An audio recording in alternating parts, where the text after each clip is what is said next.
Good afternoon, and thank you, Rashima, for your kind introduction. I am honored and truly inspired today to speak at the Quark Library about this great ancient civilization, and I am delighted to see that the world of the Etruscans is attracting great interest. Thank you to my family and to my friends for coming here today on a summer afternoon, not at the beach, to descend with me through the layers of the earth and of time in search of the Etruscan origins, which are the precursors of our Western civilization. I wish to express my heartfelt thanks to Michael Martin, who was just up here a second ago, and who has continued to assist in creating the spectacular visuals on the screen, including the prelude, which just ended. Michael flew here from Palm Beach to be with us, as he has in the past. Together, we bring to our audiences the words, the sounds, the colors, and the motions of the fascinating topics that inspire our presentations. It is relevant for us in our time to understand the people who created the first great civilization of Italy before the Romans, and therefore impacted the development of culture in the Western Hemisphere. The Etruscans are currently attracting exceptional attention in the world of archaeology, anthropology, and in all areas of the humanities, because artifacts are surfacing in all corners of Tuscany, particularly near ancient thermal baths and in the neighboring Italian regions in unprecedented amounts. These discoveries are attracting scholars and investment from universities, particularly the United States ones, who enthusiastically scratch the surface and reveal treasures of all nature. Therefore, I am asking you to embark with me on a journey into pre-Roman antiquity. As proud citizens of our multifaceted culture, we want to know who we are and where we come from. Our contemporary society benefits from the great contributions of a vast spectrum of cultural backgrounds. These ancient people, the Etruscans, were in many instances the precursor of humanism, a term that we borrow from the Renaissance movement of the 15th and 16th centuries. We know that the Renaissance occurred in Tuscany, the land of the Etruscans as they have been, and more specifically in Florence. Had the Etruscans not existed, the civilization of the Western Hemisphere would not have expressed itself the way we know it today. In Tuscany, we find the vestiges of the culture of the Etruscans, who lasted approximately the entire millennium preceding the Christian era. This map is part of the vast gallery of geographical drawings in the Vatican Museum in Rome, dating back to the 1500s. Circled here in red is Etruria, the name given by the Romans to what is today's Tuscany, and the Vatican Museum also has a map of Etruria. From 900 BCE, this new definition stands for before Christian era, while CE stands for Christian era. Through the first century CE, the Etruscans called themselves Ravenna, which meant the people who lived by the rivers, because they were settled between the Arno and the Tiber rivers, more or less today between Florence and Rome, as these are the rivers of the two cities. The ancient Greeks called them Tyrrhenoi, hence the name given to the Sea of Tuscany, the Tyrrhenian Sea. The Adriatic Sea, east of the peninsula, also took the name from the Etruscan city of Adria, circled in green. So far north and east the Etruscans went. As for their origins, they were autochthonous or indigenous to Italy, because it was the succession of cultures in central northern Italy for thousands of years that nurtured the emergence of the Etruscan nation and civilization, which suddenly acquired the tools for rapid development without any substantial interruptions. From approximately 3000 BCE until the Etruscans' official appearance in the first millennium BCE and their entrance onto the world stage. The historian who initiated the true Etruscan rebirth was a Catholic Scottish scholar by the name of Thomas Webster. Thanks to his volumes, Etruscan South became part of the Mediterranean grand tour from England, where aristocratic families sent their children to visit the region where the Western civilization had been born. Italy and everything about Italy were the crowning glory of such a grand tour. It was called the Grand Tour. Since then, archaeology became a sophisticated passion. An archaeologist inserted a camera on a cable into an unopened Etruscan tomb. And this is the actual photo that he took in 1966 in the town of Tuscany. Imagine his reaction and ours. The excitement was everywhere. They were all looking at him. Famous people joined the search. I remember my grandfather, who was a scholar of Etruscan art, describing his field experiences with King Gustav Adolf VI of Sweden and his daughter Ingrid, later Queen of Denmark. Together, they uncovered precious material and produced excellent reports. Visiting Etruscan sites and examining Etruscan objects with my grandfather, I was the assistant, often occurred and is one of my fondest memories as a child. One time, while having lunch in the Tuscan town of Montepulciano, at an old restaurant called Pulcino, the little chick, my grandfather and I were invited by the restaurant owner to examine his new wine cellar, which he himself was digging. At the bottom of the steps, in a damp and rather dimly lit basement, two carved Etruscan stone beds had been unearthed. This was a real tomb, a chamber, and it was as though the Etruscans were still alive and sharing with us their accomplishments. Their accomplishments, they were very highly versed in the decorative arts. The bouquetware shown here is regarded as the national pottery of ancient Etruria, really spectacular, so modern. This pottery was deliberately fired to look like metal, with a lustrous, shiny, black surface.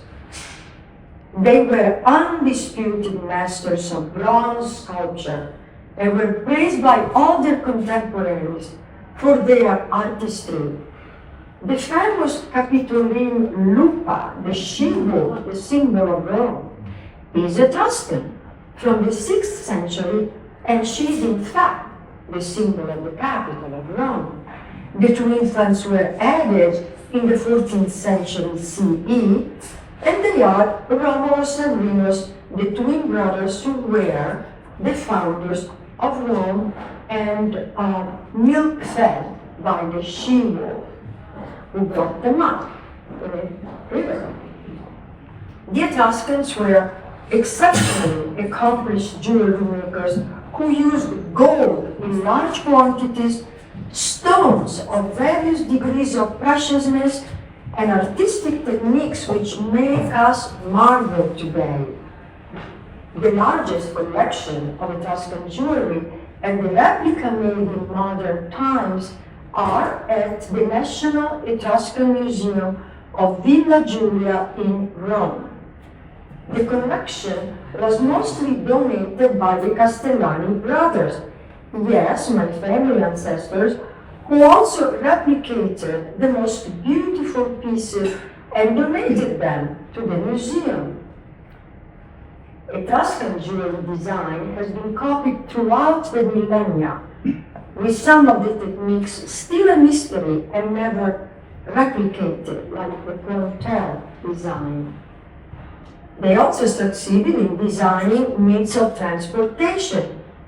Many chariots were created in Etruscan time, and they were used for competition and entertainment, paving the way to the Romans' horses and chariot races, and to the entire spectacle that such a show generated, which entertained the Etruscans first, and the Romans soon after. They designed and built very advanced vessels for commerce and for warfare. The vessel on the right is an actual model of a ship from Etruria, dating back to the 3rd century BCE. It is not uncommon to find the ruins of Etruscan ships and their contents on the Mediterranean seafloor, particularly of clay amphoras used for the transportation and the sale of wine from Etruria to the northern regions of Italy and of what became Europe, the Gallic region, the Germanic regions. And I understand that such clay amphoras are now used again in some of the wine-producing countries to maintain all the qualities and the characteristics of the wine. Our Tuscan predecessors were very passionate about music and had created original instruments, their double flute, which was called aulos, and which we heard in the prelude. It was basically the national Etruscan instrument. We can listen again for 1 second to the sound of the aulos.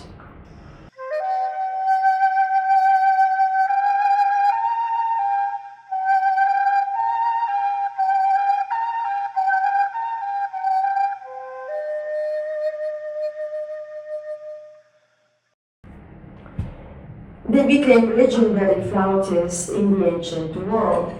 All celebrations had music accompaniments from banquets to weddings to funerals to field work. Even the shepherds led their flocks of animals and herded them to the sound of music. Hunters also played musical instruments to attract animals out of their dens. It's done today too in Tuscany. My father was a hunter, had all these different whistles to call the animals out of their secret spots. In fact, we have enthusiastic descriptions of these successful outcomes. And they were also very advanced in fashion design. Beautiful clothes, which were detailed with colorful motifs, they liked color, accurately studied patterns, with a preference for colorful borders and pointel design or polka dots. The Tuscan legacy in fashion design is still strong in some contemporary patterns. And it was not too long ago, this article appeared in Town and Country, and I shall read your part. The polka dot was developed in the 19th century, but its first appearance in art dates back to the Stone Age. We see them in clay paintings, and some depictions of Doric fabrics were found in Etruscan tombs in Tuscany. No less elaborate was the footwear design from antiquity to today, a top element of the fashion industry. Unquestionably, Salvatore Ferragamo inherited the successful ability of beautifully dressing human feet.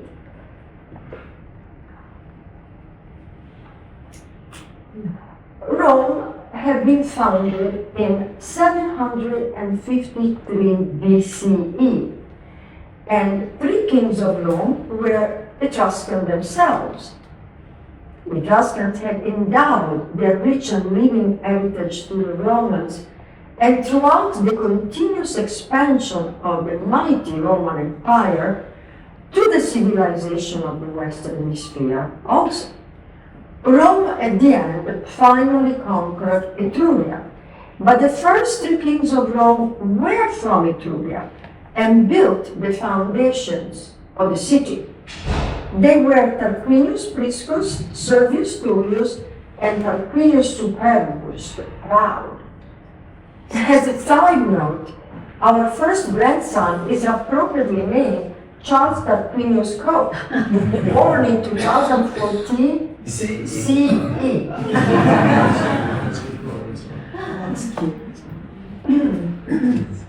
Before the Romans, the Greek expansion into southern Italy brought to the Etruscans the knowledge of the Greek alphabet, and they also learned about the Phoenician method of writing. One goes left to right, the other one right to left. Nevertheless, they didn't make confusion, because the Etruscans would soon create their own alphabet. Later on, Latin-speaking citizens learned writing from the Etruscans, so the Latin language goes from left to right. The Etruscan alphabet and language remain undeciphered for millennia, but they are now, for the most part, understood, since we have a number of legal documents which shed light on the meaning of the words and their subsequent usage. The original Etruscan villages, then cities, became large metropolitan centers with their own defense systems. The cities of Etruscan times remain important and prosperous today as they were in their ancient beginnings. These are towns that travelers to Tuscany and Umbria had visited often. Cortona, Volterra, Tarquinia, Perugia, Chiusi, Orvieto, and all the others. In fact, 12 of the Etruscan towns of the time formed a league, which was, however, unified only through language and religious beliefs, but not militarily. The religious leaders of Etruria met once a year in the town of Velsia, now Orvieto, which also has fabulous white wines, to discuss topics mostly related to the worship of their gods. The cities were loosely united, and this lack of political cohesion eventually made them vulnerable, certainly when they faced the unstoppable power of Rome. A legend tells us that the destiny of the Etruscan nation was revealed to the Etruscans themselves by a young man with the face of an old man who suddenly appeared from the earth before the eyes of a farmer who was plowing the fields, circa 1000 BCE. The farmer became so frightened by this apparition that he called upon all of Etruria, so says the legend, to come and listen to what the young man had to say. His name was Tagus. During this time, so spoke Tagus, the people of Etruria should follow the Etrusca disciplina, the Etruscan discipline, as the Romans, who translated it into Latin, called it. The word discipline is very important in the ancient world.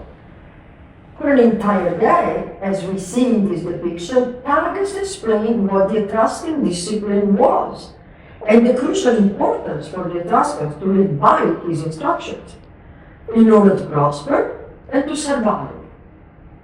At sunset that day, Tagus was exhausted and vanished into the furrow of the earth from where he had appeared. Thus, Etruria, and the Etruscan people had its sacred books of rules, regulations, and instructions, to explain the phenomena in the physical world, and the will of the gods as so expressed. The magnetism of the Earth's location where targets appear then later disappear might be the force that protected artifacts of Etruscan origin through the centuries or the millennium still. This has happened so many times in the past, and it continues to happen in our days.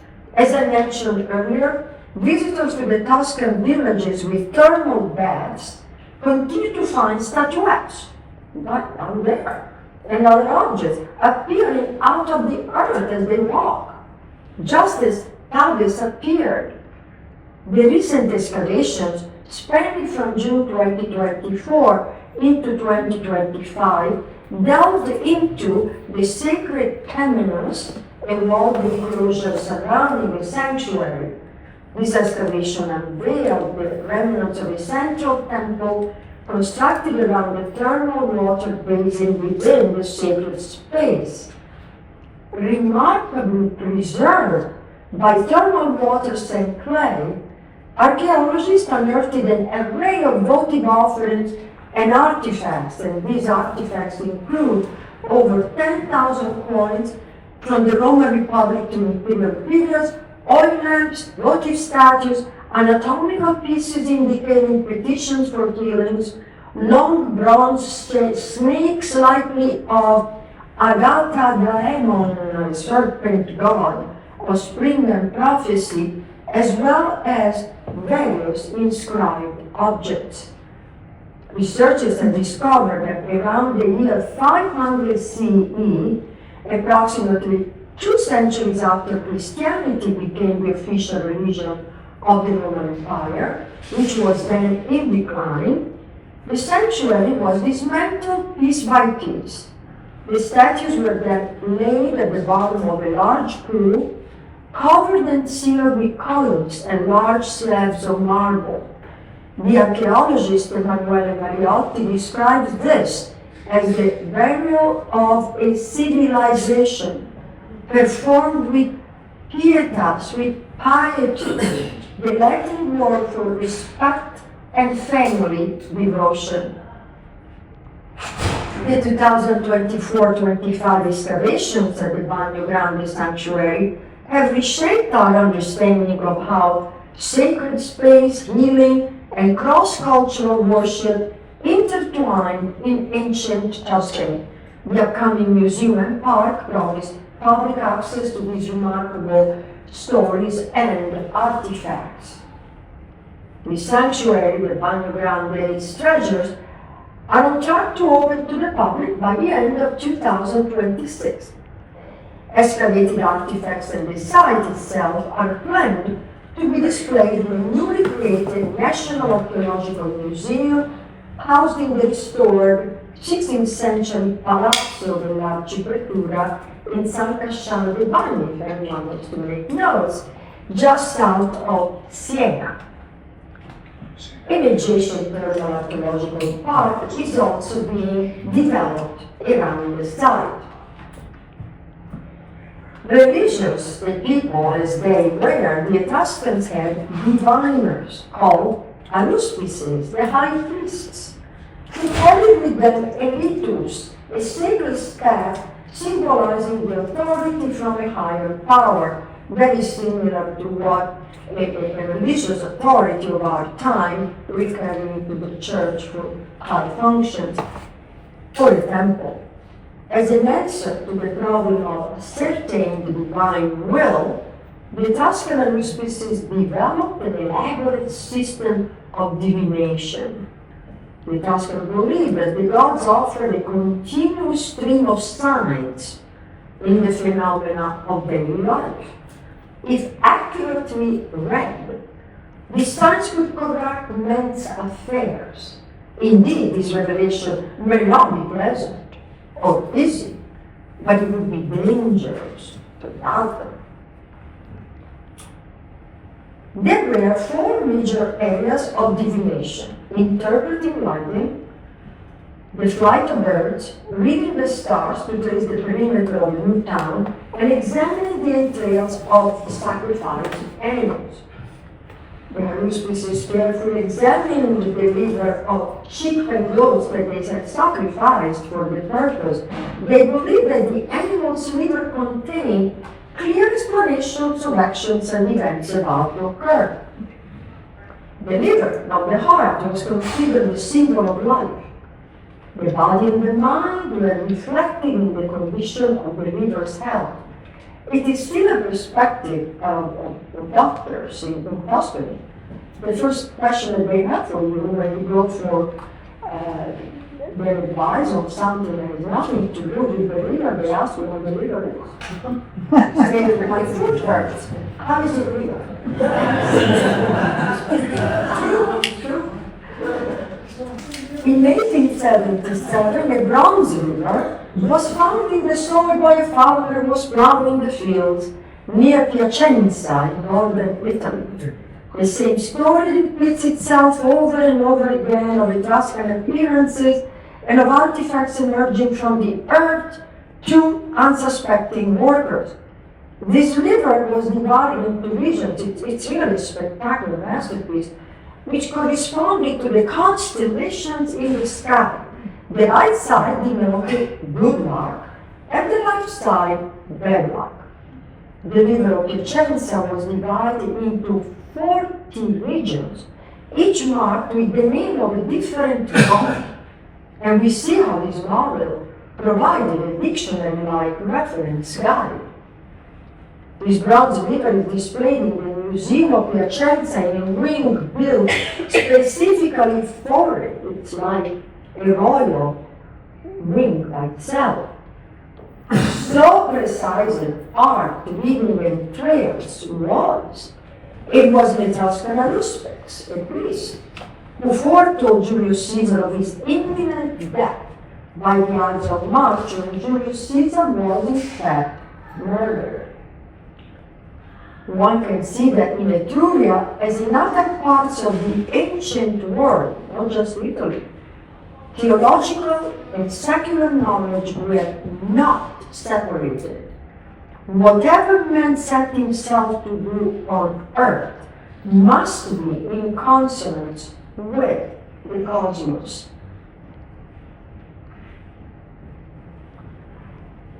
Just like the American dream of owning a home, so was the dream of the Etruscans to own their own home. And it was forever. The house, the home, that was the Etruscan dream. As early as 900 BCE, the Etruscan cinerary urns were designed to resemble the primitive huts where the families lived in the farmland prior to the formation of the cities. Buried on the ground, these urns already contained small household possessions that might be needed for the afterlife. Already, the connection between life and afterlife had been made by the Etruscans at the dawn of their great civilization. The house, their personal home, was their dream possession, and they want to hold their story forever. Afterwards, when large tombs came to resemble the elegant dwellings of the aristocracy, and interment was favored, comfortable furniture was placed inside the tombs, with paintings on the walls, ceramic vases, an abundance of jewelry, and all that deceased people were accustomed to during their life, including, of course, food and drinks. In the rich afterlife that they envisioned, an entire Etruscan family would typically share this kind of accommodation, resting peacefully together as they did in life, maybe even more peacefully together than they had done in life. When Tuscany visitors in search of the Etruscans can see their spectacular house tombs in person, the tour can leave one speechless. And where does one go for this? Please go, if you want to go. First go to the important Etruscan cities of Cerveteri and Tarquinia. This artistic rendering shows the proximity of the city of the living to the city of the afterlife. This is how life was intended by the Etruscans. First here and later there, equally good, and most importantly, always considered life. It was easy for the Etruscans to walk from their living homes to visit their ancestors, other family members, and friends in the beautiful, welcoming houses of the other world down the road. To bring these ancient times back to life, I will show you the first of two video segments created by museum videographers in Italy. We are going to the city of Cerveteri on the southern coast of Tuscany 2,600 years ago, and more specifically to the tomb of the reliefs in La Banditaccia necropolis. La Banditaccia necropolis, here in an aerial view, was one of the largest in antiquity. It is protected today under UNESCO as a patrimony of humanity. The town of Cerveteri is by the sea. It was a port. The air is soft, and the sky has a gentle, silvery blue color there. The tall umbrella pines and the Mediterranean underwood all around the town produce an intense experience of aromatherapy, which persuasively connects us with another world, but not necessarily with the other world, another world. One walks through well-marked paths and roads, the large homes with circular roofs and a welcoming and open front door. Of course, the doors were sealed in Etruscan times, but today we descend the stone steps and we enter. We are going to visit a special house called the Tomb of the Reliefs. At the top is the name in the Etruscan alphabet from right to left. The Tomb of the Reliefs, Tomba dei Rilievi. The so-called Tomb of the Reliefs is the most striking tomb of the Banditaccia necropolis. It dates back to the 4th century BC and is a typical example of a Hellenistic age hypogeum. The dedicatory inscriptions tell us that it belonged to the Matunus family, one of the wealthiest families in Cerveteri before the Romans arrived. A long dromos leads to a spacious rectangular room with a gabled ceiling supported by two central pillars with aeolic capitals. There are 13 burial niches cut into the walls, each made to accommodate two bodies, and decorated with pillows sculpted into the rock and covered with stucco. A wide bench runs around the tomb's perimeter below the niches, providing a further 30 places, probably reserved for the less important members of the family. The extraordinary feature of this tomb are the polychrome stucco decorations covering the stone walls, pillars, and bench.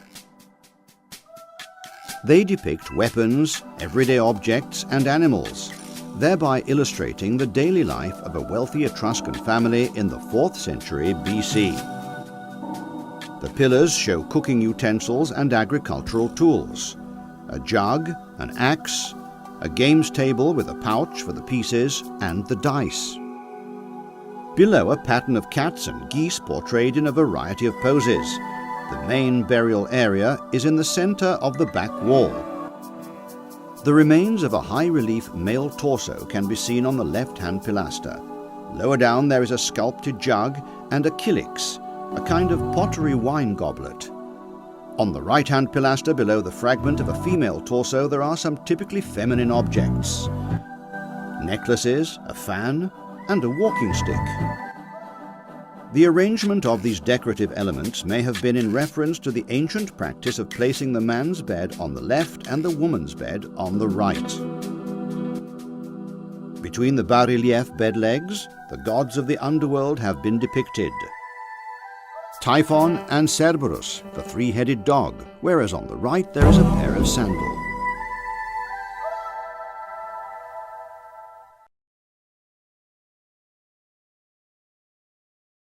As one admires the interior architecture of his home, we recognize that the bed on the left, prepared for the pater familias, the Roman Latin expression for the husband and the father of the family, was identical to the one reserved to the mater familias, the wife and mother on the right.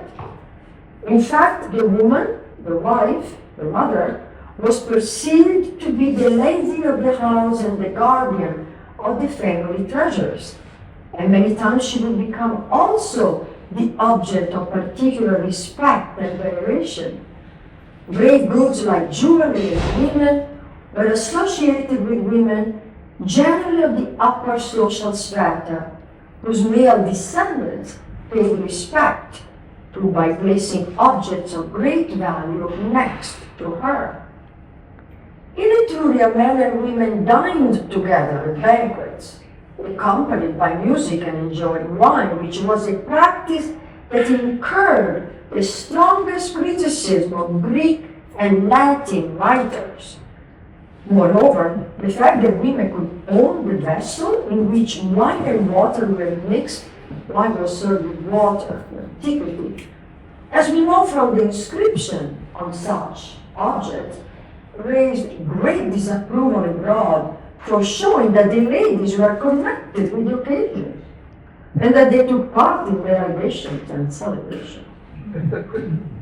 The position of Etruscan women, at least of those belonging to the aristocracy, was one of evident equality with men, and the cult devoted to the ancestors included in fact both men and women, mothers and fathers, grandmothers and grandfathers, all lined up and seated up in identical chairs, as we see in the tomb of 5 chairs. Inscriptions on pottery indicate that Etruscan aristocratic women were literate. They made and received gifts and dedicated objects. All 3 women had their own individual name and the family name. Men also would be given their fathers' and mothers' names. This was, again, a marked contrast to the Roman custom, where daughters were called after their fathers and then after their husbands. Marriage and life as a couple were highly regarded by the Etruscans and clearly indicated as a great source of happiness, as this bronze statue of a couple expresses, probably a warrior parting from his spouse, affectionately and sorrowfully saying goodbye. Also, let us admire another exquisite and very large terracotta sculpture called the Married Couple, and prominently displayed in Rome at the Tuscan National Museum of Villa Giulia. The couple in the sarcophagus found in Cervetri, where we visited with our hero, is one of the most beautiful examples of love eternal, of men and women in death not divided. All the philosophy and the artistry of the Etruscans can also be admired in another set of masterpieces which will take your breath away and which you can easily visit, because they are near us. They are the 2 marble sarcophagi in the Museum of Fine Arts in Boston of unsurpassed lyrical beauty. The couple on the left are Ranta Visnai, the wife, and Artetnias, the husband. According to its inscription, which is all around at the bottom, the second sarcophagus belonged to Lartetnias, their son, and to his wife, Takvil Parnai. The son had commissioned the sarcophagi for his parents and himself. The couples embrace and gaze intently at each other, locked forever, in their dream beyond time. Separation from this life to the afterlife does not exist in these images. The intimacy of both couples on their marriage beds grants us a glimpse of the lasting marital affection that existed between couples of all ages, the parents and the son, which was thought to be worth eternalizing. Of the many objects found in the Etruscan necropolis, the number of bronze mirrors is astounding. Women also owned a large number of bronze containers called cisterns, used for ointments, makeup, perfumes, combs, and hairpins. These cisterns were beautifully elaborate with sculptures on the lids showing dancers, warriors, gods, all produced in exceptionally fine shapes. In the ladies' quarters, there were also votive statues, various art objects, and necessary tools, all in bronze, from which the Etruscans became legendary masters. While waiting for their rite of passage at the end, and enjoying their existence while waiting, the Etruscans expressed great love for nature and celebrated all aspects of life. They told us in their painting that they enjoyed being hunters, divers, fishermen, swimmers, boaters, both for a living and for a pastime. The video they were about to watch showed the skills and the enthusiastic interactions expressed by these people with the natural world around them. We are about to visit the tomb of hunting and fishing.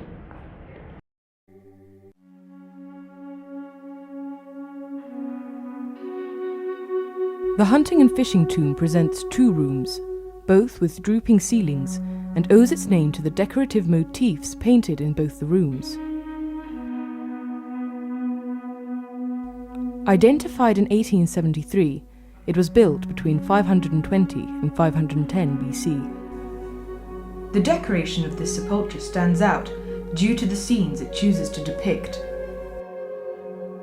The first room, perhaps once used for the ritual celebrations rather than for the depositing of the, boasts a gable on the back wall that has a decorated scene of a return home after a hunt, servants with dogs boasting the animals caught as the hunters on their horses attempt to show off and display their success.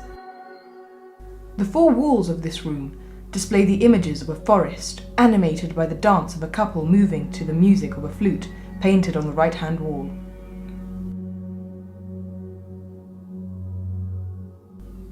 The second room introduces us into a world that is even more vivacious and colourful. A crowded scene of an open-air banquet decorates the gable of the wall at the back. Two handmaids are weaving. Two nude servants grasp the pottery necessary for the smooth running of this celebration. In the centre, a couple, with the luxurious look of the woman's clothing indicating her high social status. The back wall and the two lateral walls are animated by fishing scenes. On each side, a boat, manoeuvred by a steersman, whilst the rest of the crew occupies itself with the fishing, using nets, fishing lines, and harpoons.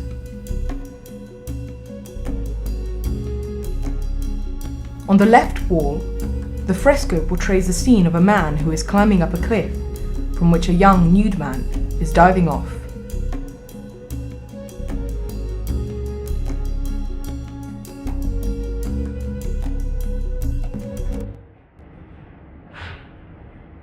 It is truly spectacular, and it is a powerful legacy that the Etruscans left to us, and it will not be forgotten, but engraved in the collective consciousness of humanity as a procurement for the development of cultures throughout the following 2+ millennia. The people of ancient Etruria used joyous metaphors and symbols of nature to express their belief the life lasts forever. Their belief. These objects were symbols and treasures of a rich and inspiring life that sought protection under the soil of Tuscany and parts of the neighboring regions, remaining hidden inside the earth for over 2,000 years. It is indeed through their beautiful art, filled with realism and humanism, that we as well today have reconnected with the Etruscans here at the Library of Quag. This immense, tangible inheritance from ancient Etruria has been the life of our talk today, thanks in great part to phenomenal events that shocked the world on the 1500s. Let us board the time machine. Let's fly away with our imagination to visit the 1500s, just when the Renaissance in Florence, which was the greatest comprehensive cultural movement in the Western world, was at its peak. The world was great at that time. In those 2,000 plus years of history, the foundation of Western culture had been firmly established. As we land with our time machine and our childish imagination in the 1500 CE, workers are digging through the soil of the Tuscan city of Arezzo to build urban fortifications when a spectacular large bronze, a statue, appeared from the earth. Another appearance. This time, what emerged from the earth was so magnificent in its form and expression, it fulfilled the ancient prophecy of the Etruscans that their life and their legacy will someday return. This magnificent work of art is the Chimera. The word chimera refers to an illusion or unattainable dream. It's a word used in our international contemporary language. It's something made from incompatible parts, as is this animal. As an inscription on the foreleg signifies, the Chimera of Arezzo was an opulent offering to the Etruscan sublime god Tinia, by an aristocratic individual or a prosperous community in a sanctuary at Arezzo. Making a final stand before succumbing to a lethal onslaught, the enraged animal glares up at an unseen adversary. She cannot see him. He's up in the air. The adversary is the Greek hero Bellerophon and his winged horse, Pegasus. Like all respectable heroes, Bellerophon had to prove himself and was given the task of killing the Chimera. And he came back victorious. But the Greek hero, however, had a mythical winged horse. The Chimera fought alone. I don't like Bellerophon. I like the Chimera. She fought by himself and herself. She's both a boy and a girl. But he had this horse given to him by Athena, who probably had fallen in love with him, who knows. But she fought and he fought by himself or herself. This is an absolute favorite mythical being of mine. The Chimera was three animals at once, a lion, a goat, and a snake, which were images of the all-powerful natural world. The statue was masterfully crafted by the already proverbial Etruscan bronze artist around 400 BCE. The Chimera showing terror, sending out fire from her jaws. As she retreats, the mane is the mane of a male lion, but somehow, in the collective subconscious, it's a female for many of us. She retreats under the enemy's blows, Wounds are already in the goat's neck and in the lion's left flank. While the lion's head is turned slightly to the right, the goat's head lurches to the left in an attempt to balance the whole creature's weight. It is a moving masterpiece, capable of inspiring viewers of all time and very much in demand around the world. She travels the continent to appear at grandiose art exhibitions, as she did for bronze at the Royal Academy in London.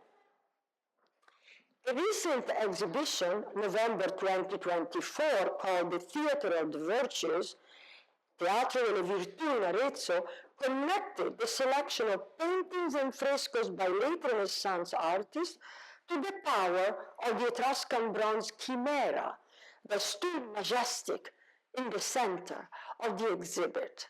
Takes your breath away. This underscores that in this region of central northern Italy, which is so blessed by nature, one senses a deep presence of history that makes us look into the past. The depth of these feelings has been profoundly and lyrically expressed in a quote by Ralph Waldo Emerson, which will bring to you conclusive thoughts of this presentation on the Etruscans. It is the secret of the world that all things subsist and do not die, but only retire a little from sight, and afterwards return again. Grazie.